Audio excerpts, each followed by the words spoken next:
Hello नमस्कार दोस्तों and good morning to all of you. कैसे हैं आप सब? तो चलिए फिर शुरू करते हैं 31 अक्टूबर 2025 के करंट अफेयर।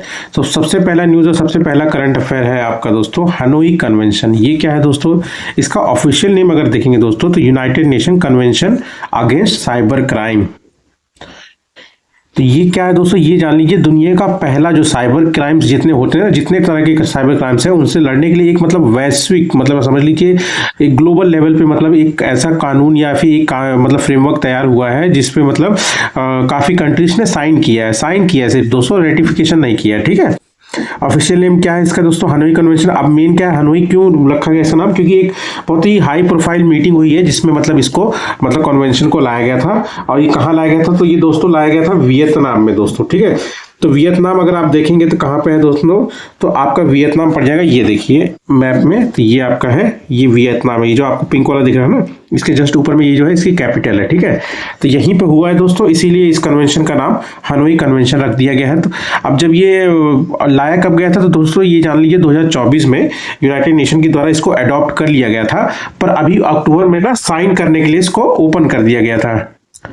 तो साइन करने के लिए ओपन कर दिया था। तो दोस्तों इसमें कितने लोगों ने साइन किया, मतलब कितने नेशन साइन किया? तो 72 कंट्रीज ने इसको साइन किया है, पर रेटिफिकेशन नहीं किया। रेटिफिकेशन और साइन में बहुत अंतर होता है। तो साइन मतलब कि हाँ वो इंटरेस्टेड है, ठीक है, पर रेटिफिकेशन मतलब उन्होंने मतलब बाइंडिंग हो जाएंगे। अगर रेटिफिकेशन कर देंगे ना तो वो उस चीज़ के लिए बाइंडिंग हो जाएंगे, जितने भी कंडीशन उसमें लगाए जाएंगे वो उस चीज़ को फॉलो करेंगे। ठीक है, और इसके रेटिफिकेशन के लिए मतलब इसको मतलब इंप्लीमेंट करने के लिए कम से कम नहीं तो 40 नेशंस का रेटिफिकेशन बहुत जरूरी है। ठीक है, अभी मतलब किसी ने भी रेटिफिकेशन किया नहीं है। ठीक, उसके बाद सेकंड न्यूज़ और सेकंड करंट अफेयर क्या है दोस्तों? ये स्पोर्ट्स से रिलेटेड है। इसमें क्या है दोस्तों, ये अंडर 23 वर्ल्ड रेसलिंग चैंपियनशिप 2025 हुआ है दोस्तों। ठीक है, अभी हाल फिलहाल में 20 से 27 अक्टूबर तक हुआ है। इसमें इंडिया की पोजीशन काफ़ी मैटर करती है। तो इंडिया की पोजीशन क्या रही है? तो इंडिया को मतलब 7th रैंक है और 9 मेडल मिले हैं। ठीक है, 9 मेडल में सिर्फ 1 गोल्ड है, ये ध्यान रखिएगा। ये क्वेश्चन पूछ सकते हैं। अभी हाल फिलहाल में सुजीत कलकल काफ़ी फेमस थे, कौन है ये? तो आप बता सकेंगे वो रेसलिंग के प्लेयर है। 65 केजी कैटेगरी में उन्होंने गोल्ड जीता। ठीक है, 2 सिल्वर और 6 ब्रॉन्ज अलग है। ठीक है, ये एकमात्र गोल्ड इन्होंने जीता। ठीक है, और नंबर 1 पे जान लीजिए, नंबर 1 पे जापान है, बस इतना ही। ठीक, फिर आ जाता है दोस्तों थर्ड न्यूज़ और थर्ड करंट अफेयर। ये काफ़ी इंपॉर्टेंट है दोस्तों, क्योंकि इसका नाम क्या है दोस्तों? ये बी मान स्कीम है। ठीक है, इसका फुल फॉर्म आप अगर आप देखेंगे तो building and management of aviation assets and network. Actually क्या है इसका मकसद, क्या है दोस्तों ना, उड़ीसा मतलब ये लॉन्च किसके द्वारा किया गया? तो उड़ीसा गवर्नमेंट की द्वारा लॉन्च किया गया। ठीक है, अब इसके तहत क्या किया जाएगा ना, तो उड़ीसा में जो मतलब आप समझ लीजिए जो एयर रूट वाली कनेक्टिविटी है ना, रीजनल कनेक्टिविटी, जैसे कि प्राइवेट पार्टनर्स कहाँ काम करते हैं वहीं जब करेंगे जहाँ पर उनको ज़्यादा फायदा होगा। पर अगर वहाँ पे जैसे कुछ रीजनल एरियाज हैं जहाँ पे फायदा ज़्यादा नहीं है, पर वहाँ पे भी अगर वो थोड़ा सा मतलब उनको ये क्या बोलते हैं इनकरेज करेंगे कि हाँ आप वहाँ पे रीजनल कनेक्टिविटी बढ़ाइए और आपको फंड के द्वारा मतलब हम लोग मदद करने की कोशिश करेंगे, पर रीजनल कनेक्टिविटी ज़्यादा बढ़ाइए। ठीक है, और एक तरह से मतलब उड़ीसा को मतलब एक तरह से एक हब की तरह, एविएशन हब की तरह, मतलब मेजर एविएशन हब की तरह जो कि ईस्टर्न इंडिया में मतलब उसको बनाया जाए, इसलिए ये स्कीम को उड़ीसा गवर्नमेंट लाई है। ठीक है, इसका मोटो ही है कि मतलब एविएशन फॉर ऑल, मतलब सबके लिए एविएशन, मतलब जो कोई भी मतलब छोटे से छोटा बड़े से बड़ा आदमी सब मतलब एविएशन मतलब आप समझ लीजिए आराम से फ्लाइट का यूज़ कर सके एक जगह से दूसरी जगह जाने के लिए। ठीक है, और इसमें समस्त अंक का पे विमान सेवा। ठीक है, अब इसका वही है। ठीक है, उस बजट कितना अभी हाल फिलहाल में बजट अनाउंस हुआ ना, तो बजट इसका रखा गया 4182 करोड़। ये पूछता है दोस्तों, मतलब बजट पूछ लेता है कभी कभी। ठीक है, अब बजट पूछ लेता है। अब बजट जो दिया गया कितने समय के लिए दिया गया? तो 4182 करोड़ रुपए 5 साल के लिए मतलब अलॉट हुआ है 2025 से 30 के लिए। ठीक है, जिसमें वही है जो प्राइवेट एयरलाइंस है उनको मतलब रीजनल एयर कनेक्टिविटी बढ़ाने के लिए फंड भी दिया जाएगा था और मोटिवेट किया जाएगा। ठीक है, उसके अलावा बहुत सारी चीज़ें हैं, पर मेन जैसे कि एक यहाँ पे eVTOL है, ये electric vertical take off and landing है। जैसे हेलीकॉप्टर होता है दोस्तों ना, जो वर्टिकल टेक ऑफ करता है लैंडिंग करता है, सेम वैसा ही है, पर ये इलेक्ट्रिक से चलने वाला। इसको भी बूस्ट करेंगे, इंफ्रास्ट्रक्चर को बूस्ट करेंगे, जो भी मतलब पहले से एयरपोर्ट है उनको और मतलब इंफ्रास्ट्रक्चर अच्छा करेंगे, कुछ नए प्रोजेक्ट्स को इंप्लीमेंट कराया जाएगा, है ना। थोड़ा सा उड़ीसा के बारे में हम लोग जान लेते हैं। उड़ीसा समझ लीजिए दोस्तों, जो अशोका का जो कलिंगा वार हुआ था वो वाली जगह यही है। कलिंगा मतलब जो पुराने समय में जो कलिंग था ना, उसका पूरा एरिया अगर आप देखें तो उड़ीसा ही है वो। ठीक है, मतलब लगभग उड़ीसा का जो जियोग्राफिकल एरिया है वो सेम मतलब जो कलिंग एरिया पड़ता था वही है। देखिए अगर मैप में देखेंगे तो उड़ीसा ये रहा आपका, देखिए ये उड़ीसा को कौन को टच कर रहा है, तो इधर देखिए अगर आप नॉर्थ में देखेंगे तो नॉर्थ ईस्ट मान लीजिए वेस्ट बंगाल टच कर रहा है, नॉर्थ में आपका प्रॉपर झारखंड चेक कर रहा है, इधर वेस्ट साइड में आपका हो जाएगा वही छत्तीसगढ़, और साउथ में आपका आ जाएगा ये आंध्र प्रदेश, ठीक है। और इधर तो मतलब आप समझ लीजिए ईस्ट में तो बे ऑफ बंगाल है ही, ठीक है।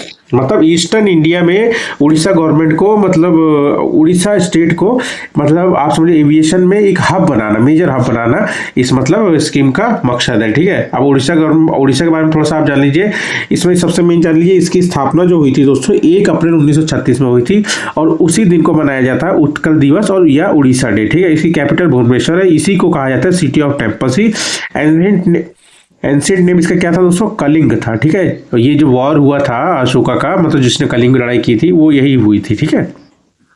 और यहाँ पे एक बहुत फेमस मतलब चाइनीज ट्रेवलर है होनसांग, ये भी आए थे उड़ीसा में 639 सी में, ठीक है। इसके गवर्नर कौन है, तो कंबापति हरिबाबू जी हैं।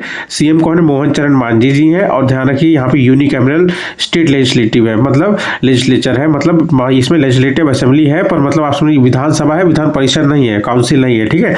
तो कितनी सीट है इसकी, तो 147 है, और उसके बाद लोकसभा की सीट 21 है और राज्यसभा की सीट 10 है, ठीक है। इसके बाद आता है दोस्तों फोर्थ न्यूज और फोर्थ करंट अफेयर। ये क्या है दोस्तों, ये है आपका महा मेडिटेक मिशन। अब इसमें जो महा वर्ड देख रहे हैं दोस्तों ना, इसका फुल फॉर्म है mission for advancement in high impact areas medical technology, ठीक है। ये वाला जो है इस मिशन का मकसद ही यही है दोस्तों कि मतलब जो इंडिया में जो मेडिकल लाइन है उसको मतलब इनोवेटिव बनाना, उसको मतलब टेक्नोलॉजी जो मतलब हाल फिलहाल में ग्लोबली काफ़ी चल रही है उसके मतलब सामंजस्य बैठाना, मतलब उसके साथ में चले, मतलब ऐसा नहीं कि कोई पिछड़ापन रहा है, ठीक है। तो वही इनोवेशन को और टेक्नोलॉजीज को प्रमोट करने के लिए मेडिकल सेक्टर में इंडिया को इस चीज़ को लाया गया है महा मेडिटेक मिशन। अब इसको क्या है अकेले नहीं किया जा रहा, इसको स्टार्ट मतलब जैसे कौन लॉन्च कर रहा है, तो इसको लॉन्च कर रहा है अनुसंधान नेशनल रिसर्च फाउंडेशन ही कर रहा है, पर किसके साथ मिलके, तो ये जो है मतलब कोलेबोरेशन में कर रहे हैं दोस्तों, वो है bill and Melinda Gates foundation, दोनों मिलके इस चीज़ को प्रमोट कर रहे हैं, मतलब इस मिशन को स्टार्ट कर रहे हैं, ठीक है। अब मेन मकसद तो यही to promote technology and innovation in medical sector of India, ठीक है। अब इसमें हम लोगों ने देखा ANRF मतलब अनुसंधान नेशनल रिसर्च फाउंडेशन, तो इसके बारे में थोड़ा सा हम जान लेते हैं। ये जान लीजिए इंडिया में सबसे बड़ी बॉडी अगर साइंटिफिक रिसर्च के लिए या फिर मान लीजिए कोई भी मतलब इनोवेशन के लिए साइंस मतलब टेक्नोलॉजी से रिलेटेड या साइंटिफिक रिलेटेड, तो उसके लिए कौन जिम्मेदार है, मतलब कौन देख रेख करती है, तो नेशनल लेवल पे, और सबसे हाईएस्ट बॉडी भी मान लीजिए साइंटिफिक रिसर्च के लिए, तो वो है आपका अनुसंधान नेशनल रिसर्च फाउंडेशन। ये एक स्टैट्यूटरी बॉडी है। अब स्टैट्यूटरी बॉडी के मतलब क्या हुआ दोस्तों, स्टैट्यूटरी बॉडी मतलब हुआ इसको मतलब किसी एक्ट के थ्रू बनाया गया है पार्लियामेंट में, ठीक है। वो एक्ट क्या था, ANRF मतलब अनुसंधान नेशनल रिसर्च फाउंडेशन एक्ट 2023, मतलब इसकी स्थापना भी 2023 में हुई थी, ठीक है। हेडक्वार्टर कहाँ है दोस्तों, न्यू दिल्ली में, ठीक है। इसने किसको, इससे पहले कोई और चलता था, हाँ चलता था, उसका नाम था science and engineering research board, जिसको मतलब इसने रिप्लेस किया और आया कौन, अनुसंधान नेशनल रिसर्च फाउंडेशन, ठीक है। उसके बाद फिफ्थ न्यूज और फिफ्थ करंट अफेयर क्या है दोस्तों, ये है आपका विजिलेंस अवेयरनेस वीक 2025। ये एक्चुअली क्या है दोस्तों ना, गवर्नमेंट में मतलब एक तरह से पारदर्शी मतलब जो ट्रांसपेरेंसी होती है ना उसको मेंटेन करने के लिए, और मतलब जो भी मतलब आप समझ लीजिए जैसे कि मतलब आपको कोई मतलब धोखाधड़ी या फिर मतलब जी ये करप्शन हो गया, ये सब चीज़ों से मतलब दूरी करा सके मतलब गवर्नमेंट एम्प्लॉयज़ का, इसीलिए इसको लाया जाता है, ठीक है। द विजिलेंस अवेयरनेस मतलब ये समझ लीजिए एक मतलब अच्छी सरकार के लिए, गुड गवर्नेंस के लिए ये काम किया जाता है, ठीक है। ये अवेयरनेस वीक 2025 27 से 2 नवंबर तक मनाया गया है, तो मनाया जाएगा, ठीक है, 27 अक्टूबर से 2 नवंबर तक। थीम इसकी क्या, विजिलेंस आवर शेयर्ड रिस्पॉन्सिबिलिटी। ये सरदार वल्लभ भाई पटेल जी की याद में ही मनाया जाता है दोस्तों, ठीक है, जो कि गुजरात के थे और 31 अक्टूबर 1875 में इनका जन्म हुआ था। और इनको मतलब ये समझ लीजिए इंडिया के पहले डिप्टी PM और होम मिनिस्टर भी यही थे, ठीक है। और इसको आप अगर देखें 1991 में इनको भारत रत्न भी मिला था, ठीक है। ठीक है दोस्तों, तो यही थे आज के करंट अफेयर। तो मिलते हैं कल। अगर वीडियो अच्छा लगे प्लीज़ सब्सक्राइब करें। Thank you.